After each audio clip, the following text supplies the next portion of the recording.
What do you guys want to talk about? Let me talk to you. Throwdown Nation, we are live. It is a Wednesday night. We are rolling on Instagram, on YouTube, on Twitter/X, Facebook, and Twitch.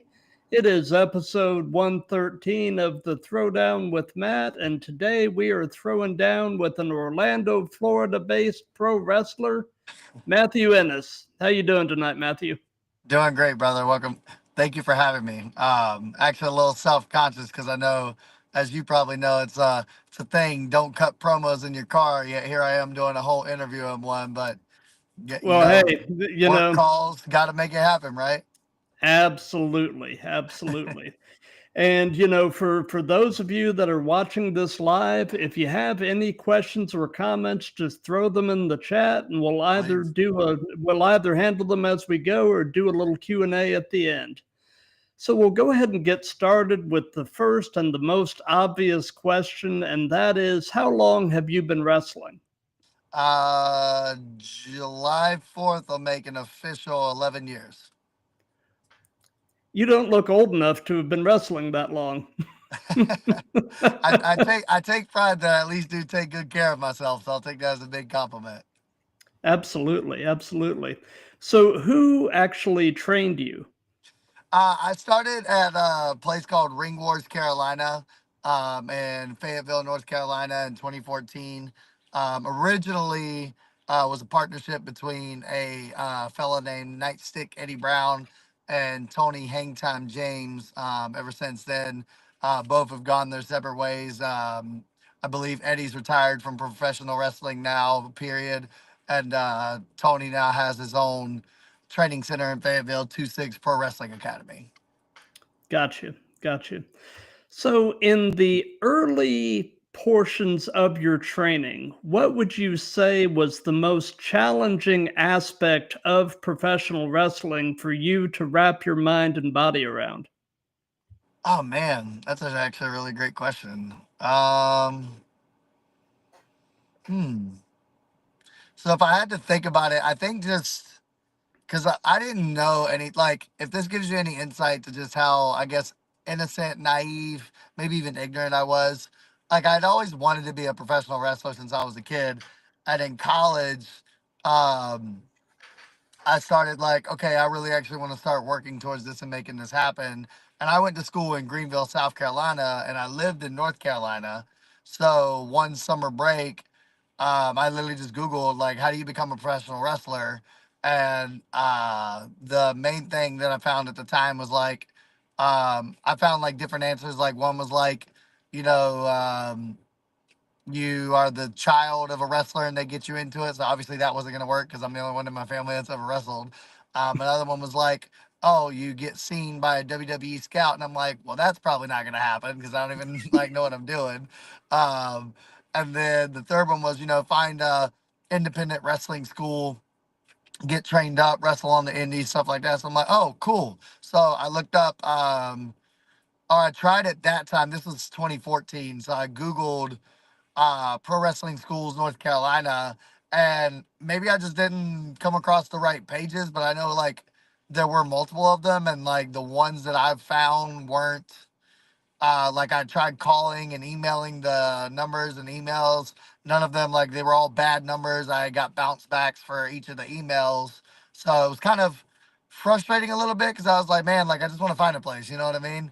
And I don't know if you're religious, I'm a Christian. So like that's where I was just like, hey, God, like if you want this to happen, like you open the door, because like I don't know Absolutely. what to do.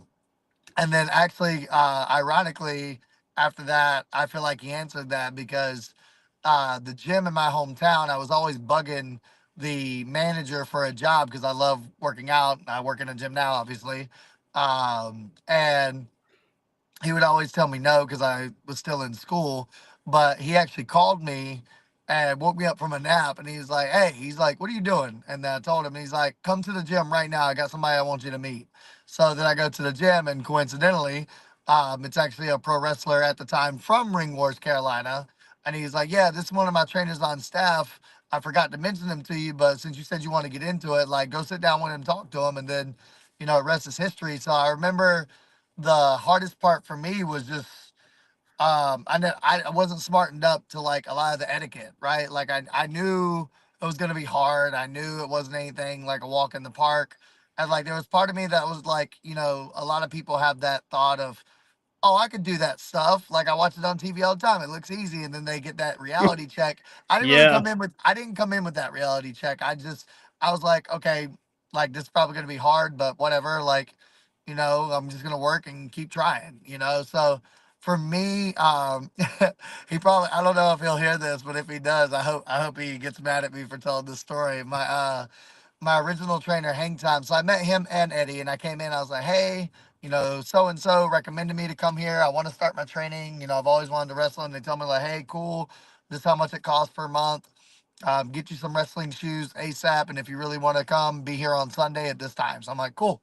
So I go that Sunday. And like I'm all excited, right? So I got my wrestling shoes. I'm on cloud nine. Like day one journey starts now.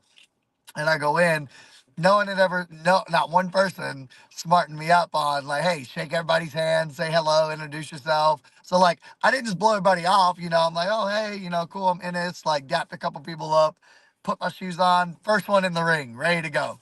You know what I mean? And then Tony Hang Time is like, hey, he's like, cool, we're gonna start practice. Take your shirt off. And like at the time, I'm like, okay, maybe this is like a rule they have, like you gotta practice how you play. So cool. I take my shirt off. All right, pick a corner. And I'm like, okay. So I go get in the corner, and then literally, not even joking, everybody got to line up. And I happened to come on the day. There's like 15 people. So everybody got to give me a left-handed chop, a right-handed chop, and an overhand chop. And Oh. then Tony himself had a reputation of like, you don't want Tony to chop you because it's gonna hurt. Mm-hmm. So he gave me like three of them back to back to back. And meanwhile, the whole time he's yelling at me as we're going of like, don't cry, don't cry. And I'm like 2 seconds later, I'm like, yes, sir. Cause it's like, it's hurting. I'm fighting for my No life. And I'm doubt. just like, what is happening right now? You know what I mean? So I'm like wanting to bawl my eyes out. But in my back of mind, I'm like, I don't know if this is a test. I don't know what's going on, but like, just keep going. Just get through it. Just get through it. So Yep. finally, everybody gets through it, and it's not done there.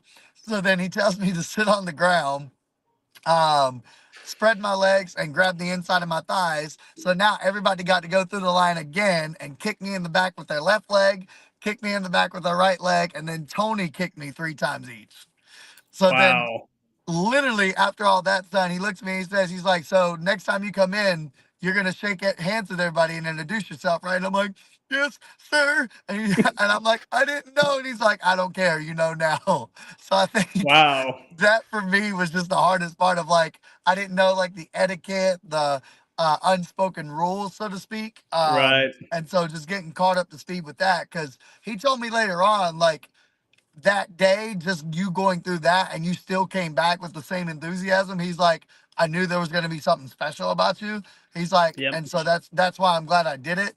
Um, but yeah, it was just probably a lot of that stuff because like I played sports all my life. Like I always loved Mm-hmm. doing physical things, activities. So like getting in ring shape. Obviously, it sucked. Getting in ring shape is hard, but like it was never any point of like, oh, this is so much harder than I thought it was. I knew it was going to be hard. So for me, it was just about picking up the unspoken rules, learning the culture, different things like that. Picking up the moves and stuff. I'm a quick learner. I'm very visual and hands on. So if you let Mm-hmm. me see it and I can walk through it and you give me live feedback, I can usually pick things up pretty quickly. So other than that, that's probably the biggest thing for me. That was the biggest challenge. Gotcha. Gotcha. So, one of my recent guests actually brought this concept up, and I really liked it, and basically kind of sort of morphed it into one of the typical questions that I ask, and that is, try to sum your wrestling persona up in 5 words. Oh man. His idea was, you've heard of the idea of the TED Talk, basically Yeah. giving like a quick elevator chat, and Yeah. he liked the idea of doing a TED Talk about your wrestling persona. So he says, sum it up in 5 words, and Yeah. it's not that easy. No, I'm sitting here, I'm like counting in my head words. Okay. Um,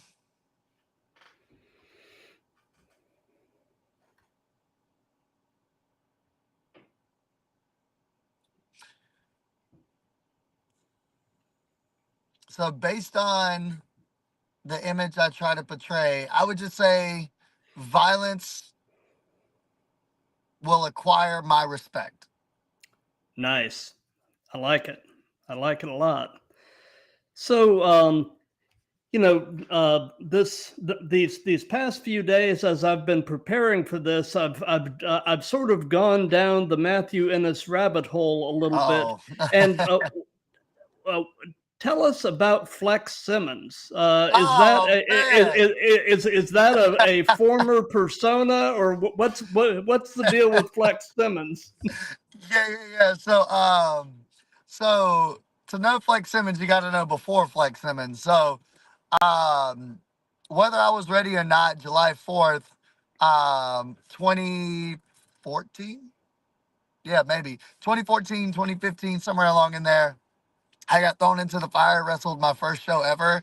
And this was only after a few months of training. And if you count, if it was 2015, then it was probably not even still a full year because I only wrestled during summer and winter breaks because I couldn't do it. There were no wrestling schools near my school in South Carolina. Um, so I was a male cheerleader in college my last few Hmm. years. And so they told me, they're like, you should do a male cheerleader gimmick to start. And that way you get comfortable in the ring. And then once you get confident enough, you can progress into something else. I'm like, yeah, that makes sense. So I was a character named Johnny Fools. Um, and I used to call myself wrestling's only male cheerleader that doesn't need a squad. If you catch the reference there. Hmm. Um, so yeah, wrestled, got comfortable, and then finally just got to that point of like, okay, like this has been cool, but like I know something needs to change because I can't keep doing this because like one is just like cheerleader. I only became a male cheerleader because they offered me a scholarship. You Hmm. know what I mean? And like um and one of my roommates kind of peer pressured me into it. So I was like, hey, whatever. So I knew I wasn't going to do the cheerleading thing forever. So I just started coordinating with some peeps. And I was like, yeah, they're like, well, you're a personal trainer. You love the gym. You should do some type of gym gimmick or whatever. And so I was like, cool. And we started brainstorming names. And I don't remember how, but I think I came up like I wanted to call myself Flex something or Hmm. whatever. No. Uh, what happened was I ended up coming up. I wanted to be a heel character, and I Hmm. wanted it to basically be like pretty much the gym douchebag, like the guy that you see, like just a very stereotypical bro carrying a gallon of water, like so full of himself, looks down upon others, thinks he's the biggest, strongest dude in the world, even if he isn't, right? And so I remember making a post on Facebook and I was just like, hey, I was like, I want everybody's feedback. If you were to think of the douchiest gym person and you were to see them on a wrestling TV, what would you imagine their name would be if you didn't know? And like, obviously, you have your friends, they're going to be like, oh, Matthew Ennis, right? But then other people are throwing out ideas. And some people were like, flex this, something, something that, blah, blah, blah. And I was like, I really like the flex coming up. And I was like, I just don't know. Like, someone was like, your dad's name was James. Why don't you do Flex James? And I was like I like my dad being in it, but I just don't think that rolls off the tongue too easily. And then somebody was like, dude, like, why don't you pretend you're like the great great grandson of Richard Simmons and call yourself Flex Simmons? And I was like, I like that. I was There like, you let's go with go. that. So that's where Flex Simmons came from. And originally it was just, I actually never ran down the um, Richard Simmons route. But it was just like very, like I said, just a big old gym douche. Sometimes I carry a gallon of water with me to the ring. There were a couple times I wore like gym clothes to the ring for promo segments that were way undersized on purpose. You know what I mean? Because Mm-hmm. I had a little bit of size to me back then. And then the character actually altered. I had the privilege of being invited into the first ever new Ring of Honor dojo tryout by one of the coaches. And I was one of the people selected to train at the Ring of Honor dojo. So it actually had turned into from just a gym douche to a thing where I was Flex Simmons, aka the greatest physique in pro wrestling, but I had a dad bod. So it was like a tongue in cheek type thing. And I Nice. ended up like having my own segment, which was called Physique Flexibition, where basically I would invite somebody out as an open challenge.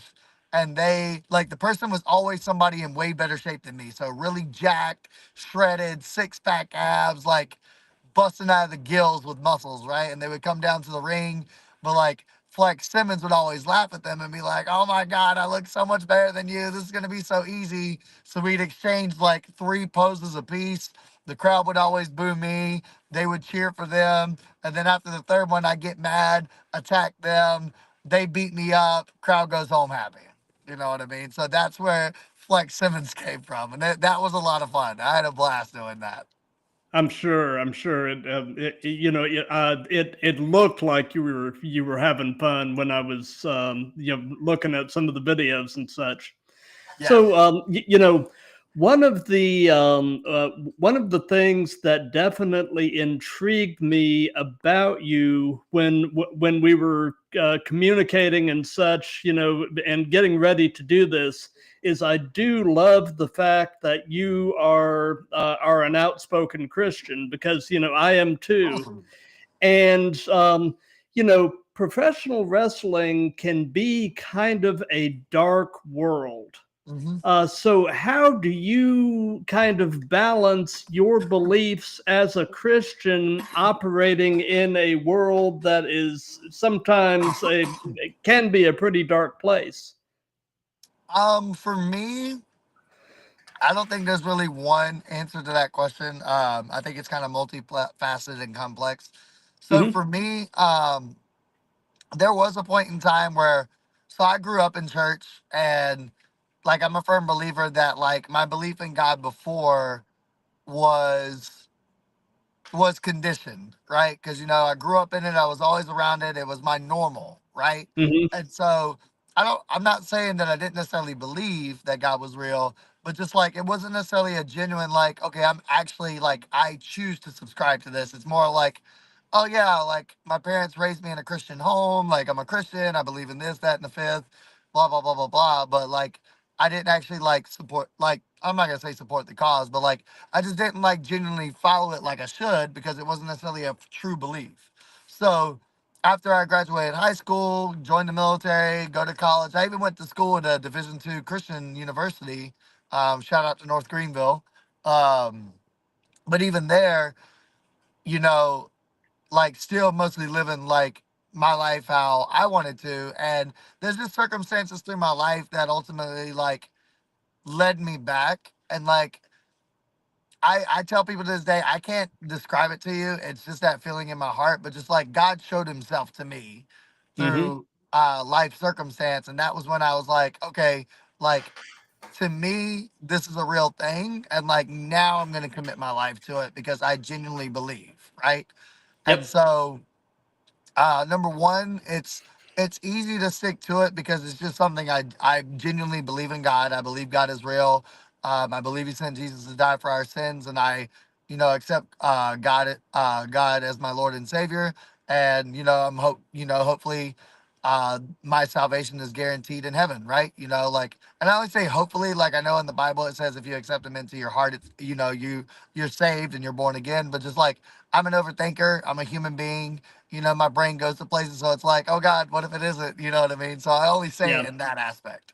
Yeah. Um, but as far as like in the pro wrestling world, like I like using the House of Champions as a reference because Nick and Renee, they're both outspoken Christians as well. If you walk in to the House of Champions, there's a banner that says Jesus is King. There's a lot of biblical background to like the lion symbol and like we pray after every practice. Jamie does a daily devotion in the hot group chat on WhatsApp. So it's just like there's a big community there, That's and awesome. a big a big thing about it is like I know, you know, in the world, there's, you know, a lot of people that have negative stereotypes about Christians because of the bad eggs, you know, people that like to talk down to others and, you know, judge people Yep. that don't believe as if they should follow the life we live, even though they're not subscribed to it. And like, that's another thing about the Hawk is it's just such a welcoming environment for all, you know, there's all walks of life, all backgrounds, like literally you name any background, like it's there at the Hawk, genuinely speaking. Yeah. And just like everybody feels comfortable and everybody feels like we're a family there, and that's not an exaggeration. So I think just being around like-minded people helps strengthen that, being confident in what I know and what I believe, and that it's not easy for me to falter. But just knowing too through faith that God is always with me no matter what I go through, and just honestly, man, just keeping that at the forefront of my mind. You know, I just try to keep it first in my relationship. Me and my I almost said my wife. We're not married yet. Me and my girlfriend pray together every night before we go to bed. We have multiple conversations a week talking about our faith. That's awesome. Yeah, man, just I'm very confident in what I believe, and just I just try to live my life like I know God's biggest commandment to us is to love everybody, and I just try to show that unconditional love because there's been many times in my life, case in point, when I lived in Baltimore when I was training at the dojo. Hmm. um, I had a friend. I used to work for a company called Power Home Remodeling, and I was either walking door to door in the neighborhood trying to get people to do home estimates, or I was in a Sam's Club or a BJ's talking to members, trying to set people up with estimates. I remember I had this one guy, he's still a good friend. Just actually talked to him the other day to check in with him, Sam, who um, pulled me to the side one day, or actually we were working in the same store, and I don't remember somehow we were talking about Jesus, and he's like, "Hey man," he's like, "I actually want to be upfront with you." He's like, "I genuinely appreciate um how you go about your faith." He's like, "I'm an atheist, so I genuinely just don't believe in God. But through you and how you treat me and how you treat others," he's like, "you actually make me think there might could be something to it." He's like, Oh, I'm not that's necessarily saying I believe in it, but like, there's just been multiple times in my life where people have confided that in me. And it's just a sign to me of like, hey, keep doing what you're doing because like, I know that's God working through me. So if you yep. combine all that stuff for a very long winded answer, I think that's how I keep my light shining in a potentially dark world. Man, that is awesome. And you know, when you have moments like that where you realize that you planted a seed, that is just you know, those are like goosebump moments. That is just super cool. Well, I mean, and again, I don't mean to go on like a soapbox, but like it's always baffling to me when I see Christians online almost demanding that everybody follows the way we live, and it's like you can't necessarily judge somebody according to something they don't believe in. Because, like, if you don't Right. believe in God and you don't believe in Christianity, why would you ever subscribe to our way of life? You know what I mean? Right. Like, if it's something you end up choosing to do, then yeah, you would. But, like, how am I going to judge you for something you don't even care about? You know? And, like, there's just, in my opinion, I think we attack non believers way too hard. Like, and my interpretation of the Bible is we're supposed to go out and profess God's love, profess how God can change your life, and profess what He can do for our salvation and our eternity. And it's on that person to make that decision for themselves. Because if you make them feel guilty or you force them into believing, it's not a genuine change. And then if you don't have a genuine change, you don't actually change your heart. And if your heart doesn't change, it's not going to last long anyway. Gotcha. Gotcha. Well, you know, uh, you're not my first guest who is somebody that trains at House of Champions. I had Mo Malik on recently, So, and he also just sings the praises of that place. So it sounds yeah, like you guys really have something special there, and you know that's when you've got something special like that, you got to cling to it and nurture it, man, because 100%. that's special. Yeah, no, the Hawk is an amazing place, and just like I tell, I've been privileged to be able to lead soldiers for a few years now as a sergeant and a staff sergeant in the Army. And it's just like I tell my guys all the time. I tell people at work, like, culture is created. Like, you can't force culture; it's created by the people. So Yep. the Hawk is an amazing place, and there's a huge reason why I moved to Florida to train there. Awesome. Awesome. So, outside of wrestling, what person inspires you the most and why? Oh man, that's another great question. Um. I have multiple people, but I'll try to narrow it down to a couple because I Okay. like my inspirations can definitely change, especially if I find somebody that I can relate to. But I think if you've ever heard the name Eric Thomas, to my knowledge, he's still the number one motivational speaker in the world. Because I also have a personal relationship with him. I know him personally.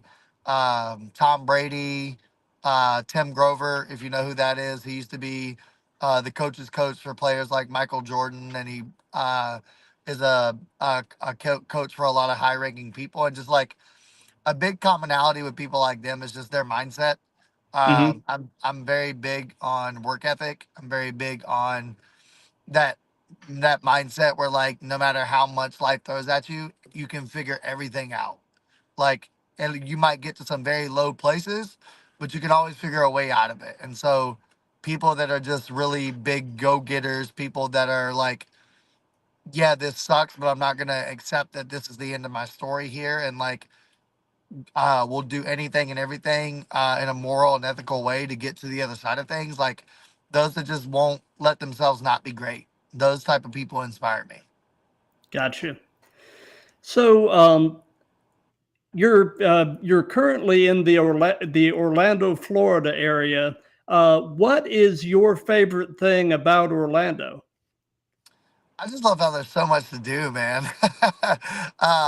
Coming from I come from a small town called Dunn, North Carolina, and like at least when I was growing up, man, like I was sheltered most of my life. My parents didn't really let me do a lot, so most of my life was hanging out with my cousin, playing on the trampoline, playing video games. Even when I was post college, before I went off to college, like a lot of my life was simply just like we had a skating rink. Uh, did we even have anything else other than a skating rink? Yeah, we had a skating rink, and we had like the police athletic league where you could go play basketball. You know, I used to box a little bit there. But yeah, outside of that and going to the gym, there wasn't really much.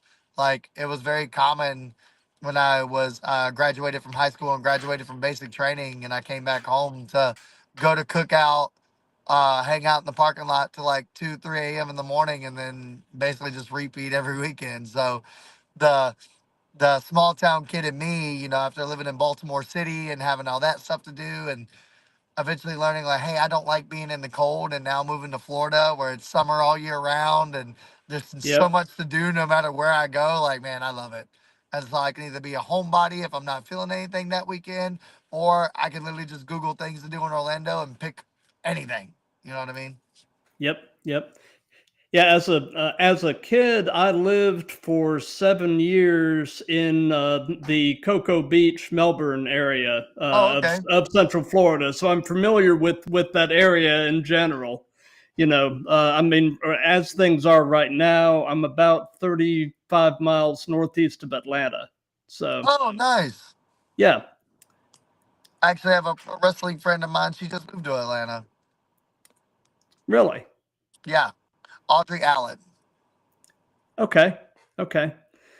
So, you know, they say that the best wrestling personas are usually pretty much yourself turned up to 11.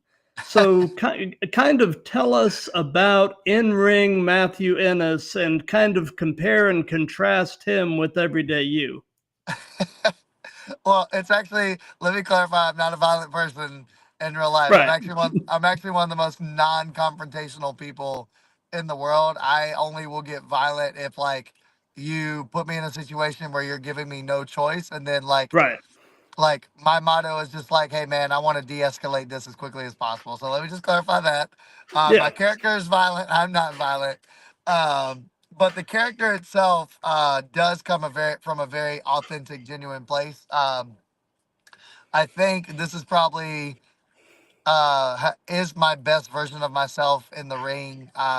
Just with the progress that I've made in this past year and the reaction that I get on social media and just in person, how I can get more out of the crowd now, I think is the best just because it is more authentic. And it really Hmm. just comes from a place of like Matthew Ennis in the ring is almost a Frank Castle esque from the Punisher series on Disney Yeah. Plus.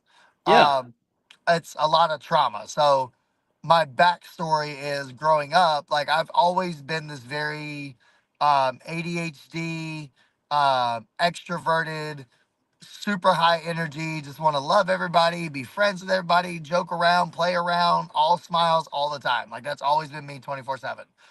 Yeah. And just growing up, I probably was just too much and came across as too much to other kids, but like I'm young, like I don't have that social awareness, so I don't know that at that time.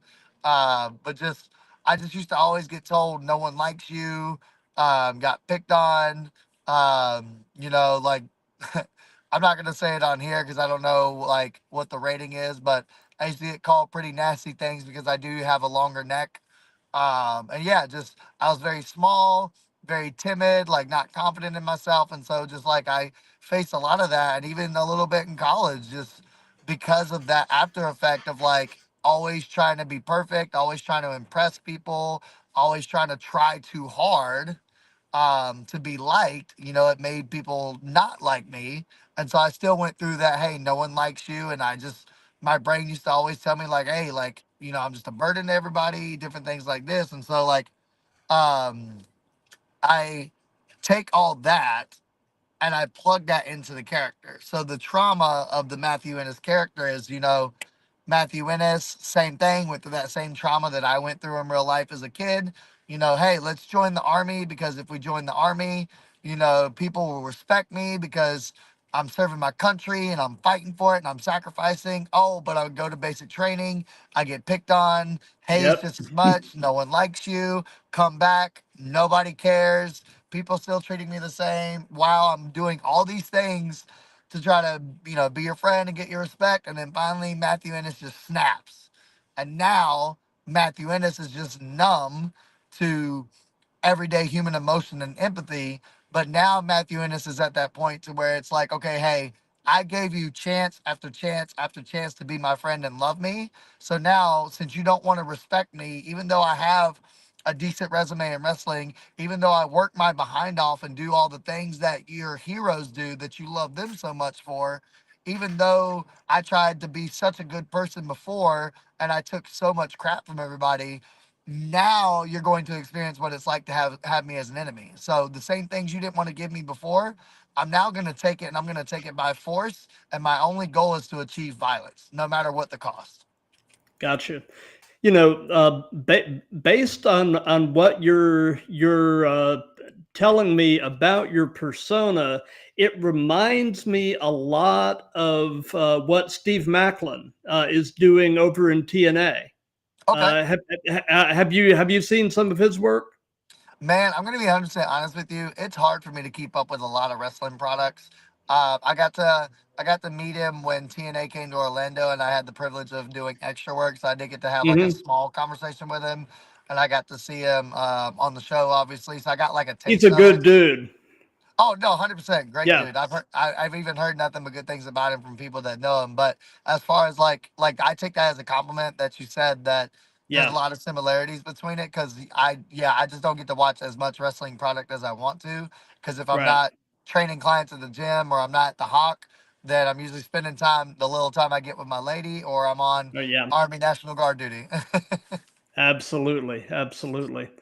So, this it may be hard to narrow it down to one or two, but tell us about one or two of your favorite matches that you've been a part of. Oh man. It's always going to get put on the spot. My ADHD brain doesn't want to remember anything I've ever done. Um, let's see. I think probably one of the top ones is probably my first time I ever got to do work with WWE. My Hmm. first ever extra work was in 2019. I had the privilege of being booked in a match on NXT.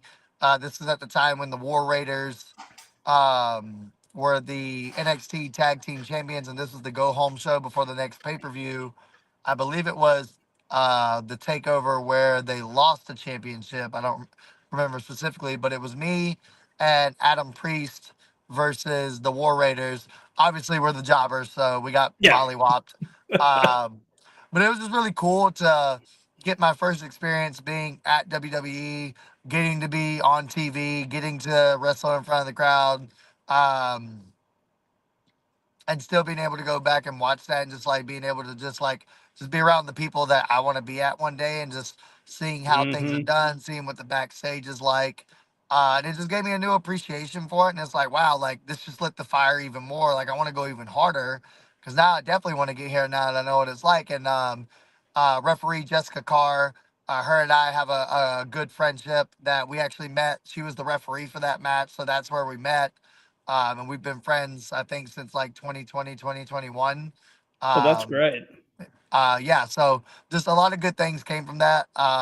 People like Ryan Katz I got to meet and still keep in touch with. Some of the people that are in WWE now, like I get to call them friends and colleagues because I at least have somewhat of a relationship with them. I'm not going to say like Yeah. I'm best friends with them, but Right. like I can see them and be like, oh, hey, how you doing? So just a lot of good stuff came from that. And then I think um, probably the rivalry at Ring Wars that I had with Jim Stone.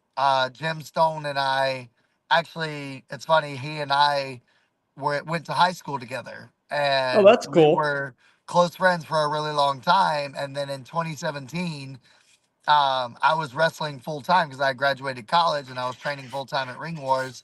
And he actually sent me a message on Facebook one day and he's like, hey, if I wanted to get into the wrestling stuff like you, like, what do I have to do? And I literally just told him, like, bro, just come to practice with me on Sunday. So then he got into it. He started 2018, no, 2018, I had my tryout with Ring of Honor. 2019, I left for a while, came back, did a heel turn on him. We had a rivalry for a little bit, and then 2021, it got to turn into like um, he turned on me after we lost the tag team championships at the time of Ring Wars, and then we got had like a good 4 or 5 month feud that like we had the privilege of doing it in one of our towns close to our hometown, Benson, North Carolina. And Hmm. like it was just great because we got a lot of friends and family that came to the show because they weren't even expecting him to turn on me. So we just had a lot of investment from it and just getting to go out there and just get the reactions from them and do it with somebody that I called a best friend. Like that just meant a lot to me. Oh, that's cool. That's cool. But yeah, man, having the chance to be in the ring with the War Raiders, that had to be so cool because both of those guys can do things physically that men their size shouldn't be able to do. I Oh, trust mean, me. I found they are out just firsthand. so physically gifted. I mean, You're not telling me nothing I didn't find out firsthand. Trust me. no doubt, no doubt. I So, think it's taking Ibar's butt in the turnbuckle to my face didn't feel too good. oh, I'm sure. I can only imagine. So, I know that there are really two and a half ways of preparing for a match. You can either work it out with your opponent in the back, call it in the ring, or do a little bit of both. Do you have a preference among the three, or is it kind of situational depending on who you're working? Yeah, I would say it's mostly situational.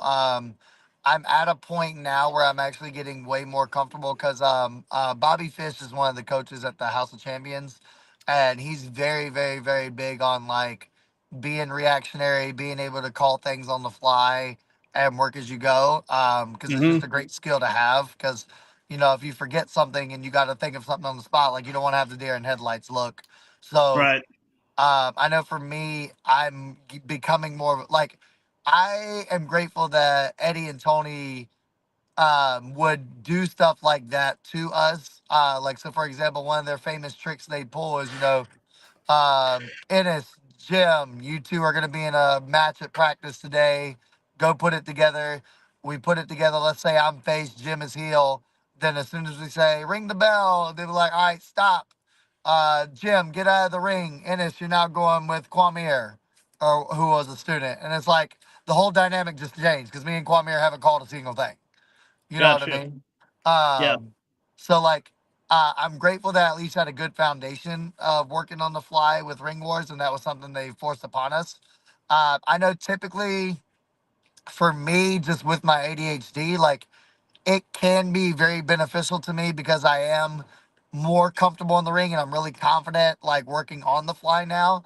Um, I'm confident putting more things together, and I'll a lot of times like before the match I'll call it to myself like a million times, like walk through it with full body language and everything, like even accentuate my faces, things I'll say, things I'll do, screams that I'll do, because that'll just like I don't know if I'm actually correct in this saying this, but like to me, like I'm the more I do that for myself, the more I'm subconsciously programming it.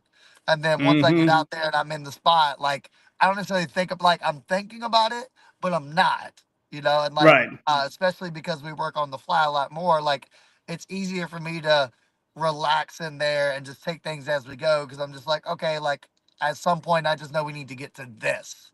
And then we're going right into the next thing. So most of the time now, um, if like, for example, I wrestled Kakoa, who's also one of the champions, and if like I've gotten to know Kakoa since I was in Baltimore. I met him through MCW, and like he's amazing at what he does. Like his ability to call things on the fly is absolutely insane.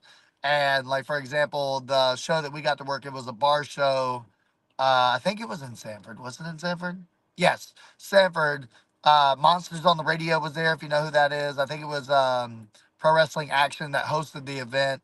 And like I walked into it and I was just like, I'm not even worried about remembering much because I just know Kay is great at calling everything. And so like when Mm-hmm. in doubt, I'll just, listen to him out there. And literally like we had like a minor tweak in the match because he landed weird on a drop kick and like tweaked his back a little bit. So obviously we had to change what we were doing. But there was no point where I was ever worried or neither of us really missed a beat just because like he communicates so well and it was just easy to just work off of it. You know what I mean? So Mm-hmm. definitely contextual, but I know for me, my usual ritual is put together the main parts that I need to be that I know we need to have, and then what I know I can work on the fly, I won't even worry about putting it together. I'll just call it out there. Got you. Got you. So, in terms of your in-ring work and your promos, who or what would you say are some of your influences? Um, hmm. I don't know if I necessarily have like a promo. Um,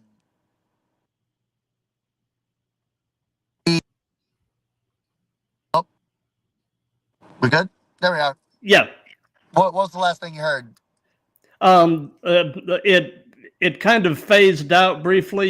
You were starting to answer the question, but I didn't get anything after that. Okay, no worries. Yeah, for me, I don't know necessarily if I have like a promo influence. I know, man, do I have a promo influence? No, I think I just try to take from different sources all the time. So like I'm watching a lot of like stuff from 2004 to 2006 Raw and SmackDowns right now.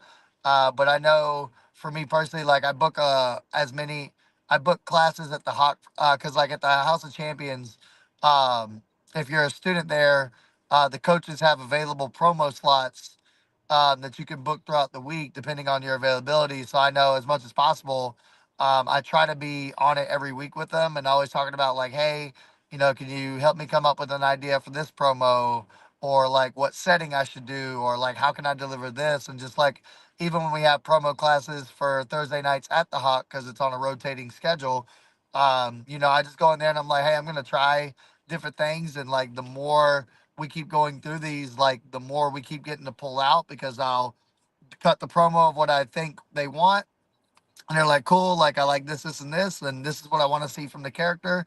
Okay, awesome. Now I'm gonna start applying that. But I don't think necessarily I have like a promo influence or someone like I'm thinking of, because I want to be as authentically me as possible, and I want to find my voice. And so like I think the closest guide that I use outside of classes is I'll take a script that of what I think I want to say, and I'll actually just tell Chat GPT, hey, rewrite this, and this is the tone and the emphasis I want to place on it. And for most promos, I'll write it needs to be under a minute to be able to be spoken. And Chat GPT usually does a really good job of revising it for me. So then I'll usually just try to memorize the lines as great as I can, cut the promo, and just go from there. Yep. Chat GPT is your friend, man. I love that thing so much, man. Man, listen, I use that to revise my scripts. It revises most of my Instagram captions. Like, even like, that thing is so great, man. That thing's just awesome. I love ChatGPT. Oh, it truly is. So, do you have an all-time favorite match as a fan? A match that you can have watched it a million times and it just never really gets old, and you always kind of find yourself going back to it, and you can always pull a little something out of it. Yeah. Actually, I have multiple, but ooh, dang! Oh, this you made this one tough, man. Come on, man. There's a lot. There are a Uh, lot of amazing ones out there. uh, um, man, I can't pick just one. Hold on. I know definitely the infamous Shawn Michaels Undertaker Undertaker, WrestleMania match, yeah. hands down. You can never get enough of that one. Um, man, I'm a huge fan of watching Triple H, and there's so many of his matches that I just love watching. One recently that has actually joined my favorite list is I think it was SummerSlam, him, John Cena, and Randy Orton Hmm. in a triple threat. I really like how they set the match structure of that one up. But if I just had to give an all-time favorite, I'm gonna say it was probably the Triple H or not Triple H, Shawn Michaels Undertaker, and then another good one is the. Do you remember the? It was Triple H, John Cena, and Shawn Michaels, and Michaels started the match off super kicking Triple H out of nowhere, and nobody saw it Yeah, coming. yeah. I love that pop every time, every Oh single yeah, time. yeah, yeah. Um, and then like if I'm coming from it just as a fan, um, the John Cena JBL I Quit match where Cena's face is just a bloody mess, but he ends up Hmm. winning the match. Like as a kid, the first time I watched it, because I used to have, I don't know if you remember, back in the day when we used DVDs for everything. Oh yeah. But I had Cena's like I guess you call it a documentary or whatever DVD, Hmm. where it had like the 3-part DVD series, and that was one of the matches, and I was just like, yo, this is so badass and tough, and like it was like one of the things that really made me love Cena a lot. Yeah, yeah. You know, it's kind of a sensitive topic for a lot of people, but I still consider myself to be a huge Chris Benoit mark. Okay, You yeah, know, because in spite of how things ended with him, you can't. I can separate the man's body of work from how he ended as a human being. And one of my favorite matches of all time is from Mania 20, the 3-way with him, Hunter, and Shawn I'm actually for gonna be watching that the soon. title. That match is just beautiful. I mean, and the way that Mania ended with him and Eddie Guerrero embracing, Yeah. And looking at it now, you just almost want to cry because Yeah. both of those guys were gone way too soon. You know, but No, 100%. but yeah, aside from how things ended with him, I still maintain Chris Benoit was one of the best to ever do it. I Oh, mean, agreed. I was actually yeah, just talking with someone last week about that. We were just talking about like, hey, could you imagine like if Benoit would have never gone down that road, yeah, or Eddie Guerrero would have never died if they were both still alive today? Could you yeah. imagine just like where they'd be, what they'd be doing? You know what I mean? Like, Hmm. because I agree with you. I actually a lot of the aggression that I try to showcase in my Matthew Ennis character comes from studying both Triple H and Chris Benoit. Because like Yeah, if you wanna look at someone that looks like they're taking people's heads off every single time they hit somebody, like name me someone better than Chris Benoit. You can't. Like exactly. that man looked like he was killing people in the ring every single time. And like Yep. I don't think there's any decent human being alive that will disagree that like, bro, that was awful and like you're terrible that you did those things. But at the same time, like if I'm coming at it from a just a studying standpoint, like yeah, Chris Benoit was definitely one of the goats. And Oh, for you sure, know, for I sure. hate that it had to be that way, but unfortunately, that's the stuff that gets that ruins legacies. It does. It does. So, in your opinion, and in this question, you have to exclude yourself. But Okay. in your opinion, who are the best male and female wrestlers in the world right now? Man, you making these parameters so big. Oh man. Man, that's a wide pool to choose from. It is. Hands down, well, I'm not gonna say hands down because there's a lot of great candidates, but like I just don't think like period. Like if you're looking at total body of work, longevity, like how great they were and like how much better they become, like Randy Orton is like top of the top goat to me. Yeah. Just for being all around. So I would say Randy's the best in the world male wise. Female wise, that's even harder because like a lot of women's divisions right now are so competitive because they're all getting after it. Yep. Um man. I don't know if I'll be able to give you an answer on the women's. You don't have to. I mean, Well, I'm going it's to. yeah. I'm forcing myself to step up to the plate. Um, if I'm talking best and just like all around package, the two that came to mind for me as far as like everything, I it's a toss up for me between Rhea Ripley and Liv Morgan. Hmm. That's just my opinion. I was talking to one of my guests the other day, and now that she is in the WWE system, I am dying to see Rhea Ripley and Jordan Grace do a program together. Yeah, I mean, that's that gonna is be crazy. those girls will tear the house down. I mean, Yes. I cannot wait to see those two mix it up. I Both mean, jacked, strong, and gonna actually hmm. absolutely rip each other apart. It's gonna be crazy. Oh, for sure, for sure. That's going to be when that happens, man. That's going to be awesome. Yeah. So, and this can be present day or past. Who would be a dream opponent for you? Who would you love to have the opportunity to share a ring with? Uh, Triple H or Stone Cold Steve Austin. Mm-hmm.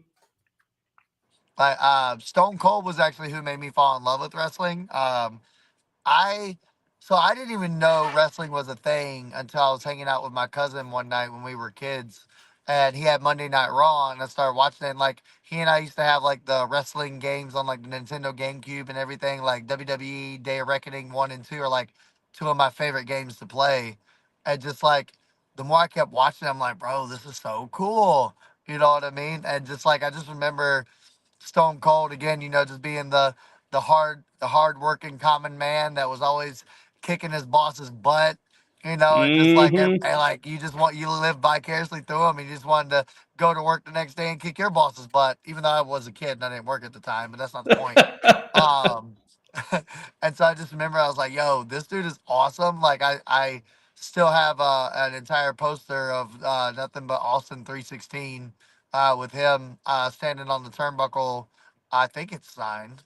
Yeah, it's signed by him. That I have as a keepsake that goes with me wherever I go.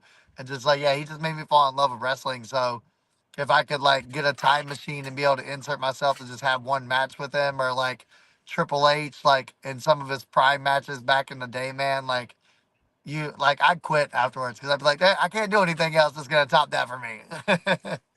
Absolutely. So you've been doing this long enough that I'm sure this applies to one degree or another. So I'm going to ask, what hurts right now? Or should I maybe ask what doesn't hurt? So actually, ironically, nothing really hurts a lot. Um, Awesome. I make that joke to my clients all the time because, like, now don't get me wrong, like, I will have occasional aches and pains. I actually blame the military for things that hurt sometimes more than I blame wrestling, actually, because, like, genuinely, like, I've never left practice. Like I've been sore. Like sometimes it'll be a little hard to move and I'll be stiff from practice. But like there's never anything like I've hurt from practice or wrestling matches. But I will literally come back from annual trainings, full drill weekends of doing stuff in the field, and I'm like, bro, my back hurts so bad. And I'm just like, No I don't know what it doubt. is. I think it's just being in the military. That's just like, bro, you're gonna hurt. Um, but yeah, no, I tell my clients all the time, like I'll bend over to pick up a weight and I'll jokingly be like, "Oh, I'm getting too old for all this crap," and then they'll make fun of me, and I'm like, "No, like genuinely, like I'm blessed that I've been wrestling for 11 years, beating up my body. I've been in the military for 15 and I'm still in. And like, I generally don't have a lot of aches and pains. Like, occasionally my knee will hurt. Like, the other day at practice, my foot was hurting a little bit, but like, they might last a day or two and they go away, but I don't have anything lagging or consistent. And I generally just think it's from applying my personal training background to myself. Like, one of my big philosophies for anybody is like, you can do too much with working out. Like when it comes to working out, if you really want to see progress, like rest and recovery is the name of the game. And you want to do the least amount of work possible to get the greatest change. Sorry, that was one of my coworkers. That's Um, cool. and so like I think I train 4 times a week in the gym.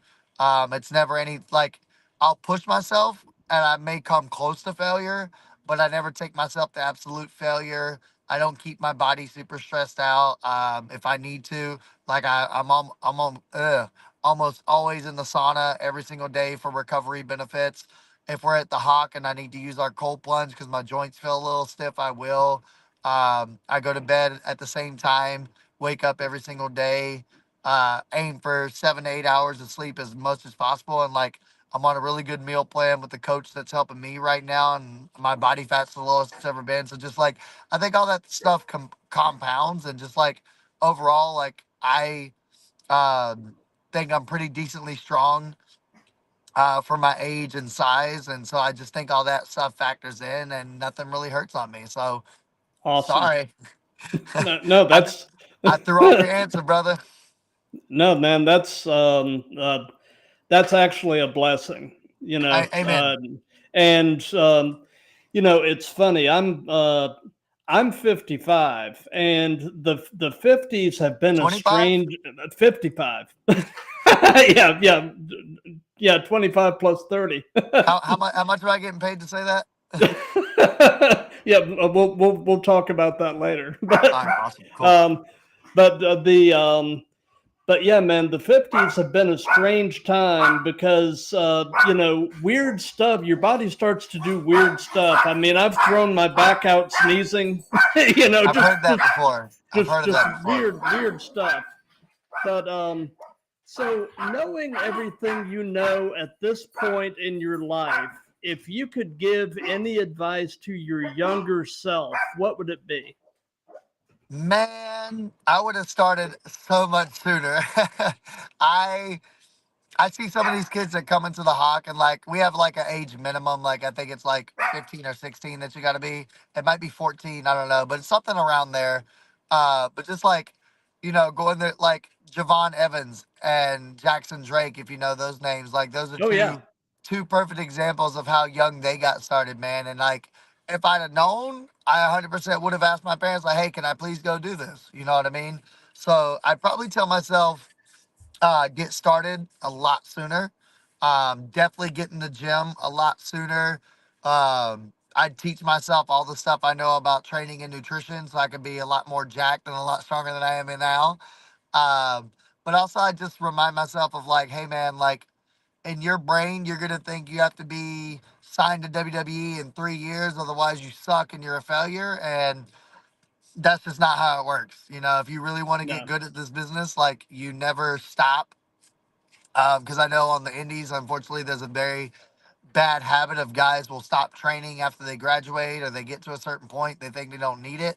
And like, there's a Chris Van Vliet episode recently where he had with Natalia, and Natalia was even talking about like, hey, I can't rest on stuff I've done. I got to train every week or I get rusty. And if like the greatest women's wrestler or one of the greatest of all time can still train every week, you can too. And so I would yep, just remind my younger self of like, dude, like I'm 10 years in, 10, 11 years in right now. And I'm just now getting to the point where I can make myself feel confident that, like, oh, like I am good at this. Like, I know what I'm doing and I'm getting better. And there's still a lot I don't know, but I'm okay making mistakes now and I'm okay learning more because ultimately that's just what it's going to be. Just keep practicing, keep applying to yourself, and just good things are going to come. absolutely. Um, so, do you have any pre-show traditions? Any things that you try to do consistently before you walk through the curtain? Yeah, no, I 100% have my pre match ritual. I think once I get to the venue, like roughly, I'll say 2 hours to an hour before the show, just it's a thing. I just don't eat anything because I don't want anything on my stomach before I go out. Sorry if it's TMI for some reason. I guess maybe just because the stress or anxiety of it goes up, my body's like, hey, we got to poop before your match, so we go No, take I care of get that. it. um, I also like I'm very big on like the less I have to think, the better. So like once I get to the venue, I'm already going through the checklist of like, all right, I'm gonna go put on my gear, and that's one less thing I have to do. I'm gonna go find commentary, give them any notes that I feel like maybe need, and I'll go update them as needed. I at least try to find my opponent if they're there and kind of get a general guideline of what we want to do. But once it's getting down to the nitty gritty, just like I always ask my opponent before if they're okay with it. I'm like, hey man, can I pray over us real quick? I do that before every match, and then just like once I say that prayer, like I don't really talk to anybody else. I lock in, like I try to just go into that zone in my mind of like, okay, Matthew Ennis, you're talking to right now is checking out. Matthew Ennis, the violent psychopath, is clocking back in. So like right before my entrance, it's um you can find me like I'm just pacing back and forth, just like breathing heavy. Like I might scream just be like ha ha a couple times or whatever. Like you'll Yeah. hear me doing that, and I've gotten some weird looks for it before. But it's just like, hey, bro, like I'm zoning in. The character's coming alive, and it's just like once I step through the curtain, he's taking over. Yep. Absolutely. So, just a kind of a quick rundown. What all do you carry in your gear bag? Do you carry anything interesting or unusual? I don't think I carry anything interesting or unusual. I'm actually just pretty basic. It's obviously my gear, my boots, underwear, change of socks, a towel, deodorant, phone charger. I have a binder in there where I keep all my 8x10s. Currently, I'm the a promotion in North Carolina, Fortitude Wrestling Entertainment (FWE). I'm their light heavyweight champion. So Nice. I keep the championship in there, so I never lose it and I don't have to worry about forgetting it. The Hawk Championship that stays at the Hawks. I don't have to worry about losing that. But yeah, I just pretty much just bring the essentials. I don't really have anything uh, weird or unusual, and probably a big reason for that is like I can be the worst at always forgetting one thing on every trip, no matter what I do. So if like it's just stuff that I need to have, I'm very less likely to forget it because I have a little checklist on my phone I look at before I leave. I'm like, okay, boots, knee pad covers, knee pads, and I just go down the list and it's already all in there. So I'm like, cool, we're good. Gotcha. So, something that we've done in all of these that's just been kind of fun is we've let the current guest pose a question for the next guest. So, Okay. my guest last night was a female wrestler, the Island Girl Tracy Taylor. Okay. And the question that she posed for you is when you started in professional wrestling, what did you hope to get out of the business? And have you gotten what you wanted out of the business, or are you still working toward that original goal? I'm still working towards my original goal. For me, just I'm very big on. I don't know if you know what the 10x rule is, by Grant Cardone. Whatever your goal is, multiply it times 10 and shoot for that. Because then at least if you aim for that goal that seems unrealistic, like you'll probably get a lot closer to your original goal in the first place.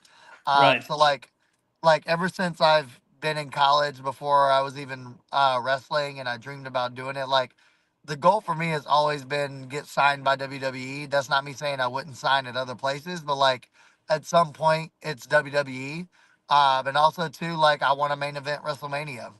Obviously, I don't have to mention that I want wrestling to provide financially and for a future family, because if those things happen, then that's gonna happen. But even if they don't, that's why I have a life outside of wrestling, like so that way I can take care of life and not have to stress about it. But yeah, so I'm still Absolutely. working towards mine. Funny story, there's actually someone in my hometown. I hope he still has it because I don't have access to that old Twitter account anymore. But there was a time, just like I don't remember what I was watching, but I watched something and I just felt really inspired in the moment. And I was daydreaming about main event in WrestleMania one day, and I made a tweet. I was like, "Save, screenshot this tweet. I will main event WrestleMania one day." And I remember there's been a couple times on Facebook. He says, "Hey, bro, I still got that screenshot." He's like, "I can't wait to post it one day." And like, it's one of those things. Like, I don't just feel obligated to do it now because it's my dream. I feel obligated to do it so he can post it. Awesome. Awesome. You know, it's funny. A few minutes ago, you were mentioning Chris Van Vliet. Man, I love his stuff, Mhm. and I mean, I'm definitely trying to do my own thing with this, but to some extent, I like his approach where it's more a conversation than an interview. Yeah, So, to some extent, I mean, while I'm trying to do my own thing, I'm trying in some ways to sort of be the Chris Van Vliet for the Indies. I like it. Um, and, and doing these, I've met some of the coolest people. I I believe mean, it. this has been just such a blast. And it's funny. Uh, this past week, as I posted about your upcoming appearance, I've had 3 or 4 different people from different parts of the country message me and just say what a good dude you are. I mean, people really love and respect you, and I just want you to know that. I That means a mean, lot to me. so, but No, so thank you for telling me that. Because man, dude, like again, my brain is the worst, and just like I said, going through, he always hear like people telling me for so long in my life, no one likes you. Like, the people closest to me, my girlfriend, Kakoa, some other close friends, like they know this because we've talked about it. Like, I don't know necessarily if I'll ever be able to get rid of it, but just like it's hard for me to believe I have real genuine connection with people because my brain will literally take over a lot, and like I overanalyze everything, and like I have a background in army intelligence, so like you spend 15 years learning how to think like other people, and like mhm, I love, and like it's not even just the army thing, but just I love learning about like how to read body language, how to read facials. Like I want to be able to connect to people, but it's also a blessing and a curse because now like the slightest thing I can misinterpret, but just like my brain on 24/7 is like oh, you must have said something that made them mad. They don't like you. Why don't they like you? Does this person hate me? And just like it's it's harder for me to believe I have genuine connection with people. And so like when I get reaffirmations like that, they mean the world to me, man. Because I just like I told you before, I just want to love everybody unconditionally. And I know I can't please everybody. I know not everybody's gonna like me, but as close to that goal as I can get, man. Like I know I'm doing the right thing of influencing people, and that's just all I like. That's the legacy I want to leave. Is like that dude genuinely cared about everybody he talked to. Yeah, yeah. Well, my dad is retired Air Force, and when he was in Vietnam, he did electronic warfare and intelligence. So, I mean, Mhm. I get where you're coming from with some of that. So, Yeah. but so since this is part of a series, do you have a question that you would like to pose to the next guest? And I can, the question wouldn't have to be specific to these guys, but I can tell you my next guest actually is this Saturday at a special start time of noon. Uh I oh. have I have a tag team from London, England, Hey yo, come um, on. the Ashes, and Yeah. they are apparently pretty big in the British scene right now. And a few years ago, they actually came to America to train at Black and Brave out in Iowa, Seth Yeah. Yeah. Rollins' school. Yeah. And these guys are really apparently on fire in the British scene. I So love that. anyway, is there a question that you would like to pose? It doesn't have to be specific to them, obviously, but I'm always very big on leaving things better than than how you found them, because obviously we want Mhm. this industry to continue to change. So I think I would pose to the Ashes, both British scene and the overall wrestling industry as a whole. When we talk about being the change that you want to see, how would you guys say that you implement that in your own life and in your own careers? And how would you want to be that example to change the industry going forward? oh, I like that.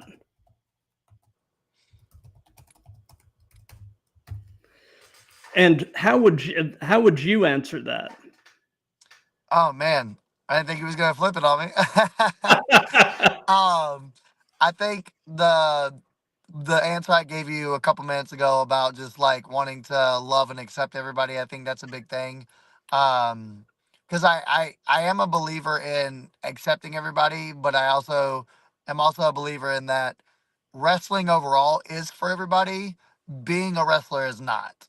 Right, So I think changing the industry and being the change that we want to see, I at least like to be the guy that's like, hey, I love you. I'm going to accept you. I'm going to be here to support you in any way you need.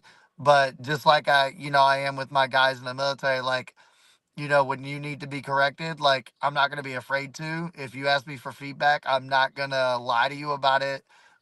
If you're acting up and you're not acting like you should be, or you try to come at me and make me feel less than whatever, like I'm not going to be afraid to stand up to you because I know who I am. And I know there's always a way to talk to somebody and get your message across without belittling somebody. And so it's just right, like, I love you unconditionally, and that won't change even if we butt heads. But there's going to be a level of respect to everything that we say and do. There's going to be a right way to everything that we say and do, and we're never ever ever going to stray from the old old idea of that work ethic is a real thing. And if hmm you truly want to thrive in this business and you care about it like you say you do, continue to show up and actually put in the work. Because if you're not putting in the work, you're doing yourself and the entire industry a disservice. absolutely. So, before we wrap this up, do you have any upcoming shows or anything at all that you'd like to give some hype to? Um, Let me see. Pulling up the calendar real quick. Give me a second. Okay. Can you still see me? No, Oh, okay. Give me 1 second then. Boom, boom, boom. I'm just gonna read them off. I'm sorry you can't see me, but I just wanted to come to that's fine. I have my calendar on my notes. Um, Definitely all of the House of Champions shows. So if you follow the House of Champions at the HOC_pro on Instagram, There's a post there that has all the shows for the year with all the dates. Um, all the premium shows are paid ticketed events. The rest of the shows are free. You just have to RSVP. But yeah, so all the student shows every month. My first championship defense with FWE is in Cary, North Carolina, Saturday, August 30th. And the next date after that is September 27th. And I think that's pretty much the biggest hypes. Yeah, probably those. Gotcha. Gotcha. So Jeremy Tart over on Facebook gave you a nice compliment. So I wanted to throw that up on the screen for you. Jeremy, if you're still watching, I love you and I miss you, brother. I promise I'll hit you up next time I'm done. But so two final questions. So it sounds like you've really got a good support system with your girlfriend. So tell us a little bit about that. How did you guys meet and get together and all that good stuff? But love a good love story. That woman is a saint putting up with me. Yeah, no, so actually, her name is Gabriella, Gabby for short, Gabi. Don't spell it any other way. She doesn't like it. Um, no, Gabby. I have always had a weakness for Latino women. She's Puerto Hmm. Rican. Gabby actually started as my client at the gym, actually at the crunch that I work at. Um, yeah, she came in. She was a referral from another client who I don't work with anymore, but because they moved on to other things. But yeah, she was a referral. She came in, and again, in the beginning, like, uh, ironically saying this, I actually most of my clients are women, and they just have been over the 10 years that I've been training people, and that's. And again, I'm saying this ironically because I know somebody's going to hear this and be like, wait, but you just said, and I'll explain that. I actually have a very firm boundary of like I don't try to sleep with my clients. I don't try to hit on my clients. So with Gabby, it was things are going well, sessions are going well. She had an amazing first month with me, and then just the more we start, we kept getting to know each other and learning each other through training. Like to me, I was like, okay, I actually like her as a person, and I would love to um, go out with her. But I definitely don't ever want to be that guy Right. that gets the reputation of like, oh, that guy likes to hit on his clients, and I don't have that reputation. I plan to keep it that way. Right. And so, like, I just brought it up to her one day. I was like, hey, I was like, I just want to be completely honest with you. Like, I do have an interest in you. And I'm wondering if that feeling is mutual. And if it is mutual, and we decide that we're going to go that route, I can't train you anymore because that's a conflict of interest. And I don't want to give that look off. I actually backtrack a little bit. Her first couple months with me, she was actually already seeing someone. And Hmm. um, there was never any foul play. Like I'm not Right. that guy. I don't step on relationships or anything. And she would probably would have never let it happen anyway. But they ended up breaking up, which is afterwards when we had that conversation. And she basically told me there was a mutual interest, and I was like, okay, cool. Like we can go on a date or whatever. So we went on our first date to this place called Miller Steakhouse, but whatever. And it kind of just progressed from there. But I immediately switched her to another trainer who's ironically now her best friend. Her name's Marissa. So they're close friends now, and it ended up all working out. But just yeah, man, like that's how we met. We met at the gym, and like I think we were quote unquote in the talking stage for maybe few weeks or a month, and then I asked her out on to be my girlfriend on our Easter gathering at the Hawk, actually Oh, on March cool. on March 31st of last year, and obviously she said yes, or we wouldn't be here by now. So we've been Right. together a little over a year, and just man, that woman is the most like. I knew a month in that I want to marry her and I want to spend my life with that woman. She's Oh, that's amazing. She already had friends that like pro wrestling, so she already kind of knew about it. Just how she hypes me up, she makes me. I'm getting happy, a little emotional. Um, just the security and the comfort that she provides me. Like how she believes in me, the teamwork that we have, the communication that we have. Just like that woman is everything I've ever wanted. And I used to always be so afraid, especially because of the no one likes you stuff, that man, I'm never gonna find love. I'm never gonna, find that person. And just like I wasn't even looking for her when she came. It just came out of nowhere. But like I just knew. And just like now, there's gonna come a day where I get a ring and propose and we're gonna get married and have kids. And I just can't wait for all that, man. Gotcha. Yeah, my wife and I, this November we will have been married 27 years, and I can tell you Congratulations. when you're with the right person, man, there is nothing like it. I'm So telling you, that woman is my best friend. Like I tell her, I'm like, look, like, and we both have said this to each other. Like, there's times we'll go out and do stuff with our friends, or we'll go out and do stuff on our own. Sorry, I had to plug my phone in, and I can't prop it up anymore. that's Um, fine.